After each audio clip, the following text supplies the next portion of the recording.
Hello guys, welcome back to my channel. सबसे पहले मेरी तरफ से आप सबको राधे राधे। आज मैं अपने चैनल पर जो गीत लेकर आई हूँ वो है लड़का का शादी में गाए जाने वाला बंदा गीत।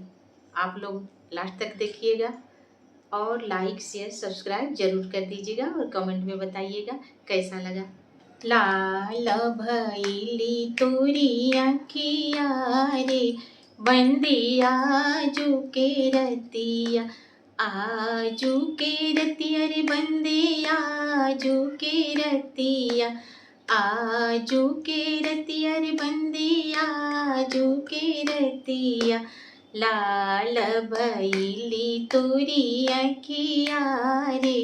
बंदे आजू के रतिया, सिरवा शोभे पटने के मौरी, सिरवा शोभे पटने के मौरी, लरिया शोभेला नवलसिया रे बंदिया जुके रतिया, लरिया शोभेला नवलसिया रे बंदिया जुके रतिया, लाल भैली तोरी अखिया रे बंदिया जुके रतिया, आजू के रतिया रे बंदिया जुके रतिया, लाल भैली तोरी अखिया रे बंदिया जुके रतिया, अंग पे शोभेला यारा के कोटवा, अंग के शोभेला यारा के पाइन, चैन शोभेला अरे चैन शोभेला हीरा मोतिया रे बंदाया जुके रतिया, लाल भैली तोरी अखिया रे बंदाया जुके रतिया, लाल भैली तोरी अखिया रे बंदाया जुके रतिया, आजू के रतिया रे बंदाया जुके रतिया, लाल भैली तोरी अखिया रे बंदाया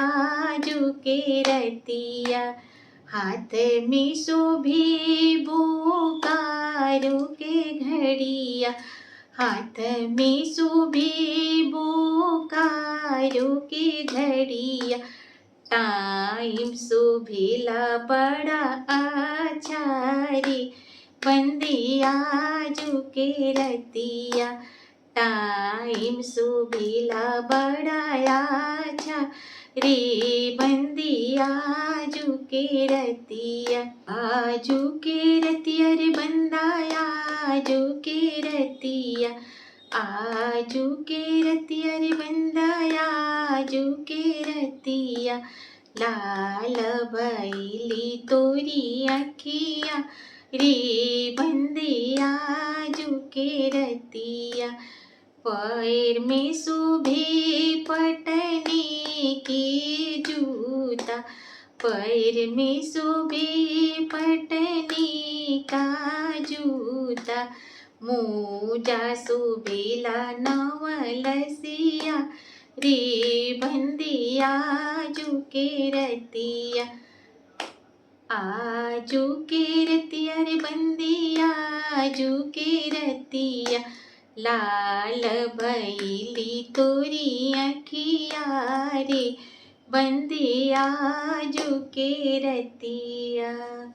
अगर अच्छा लगा होगा तो लाइक शेयर सब्सक्राइब जरूर कर दीजिएगा और कमेंट में बताइएगा मेरा कैसा लगा।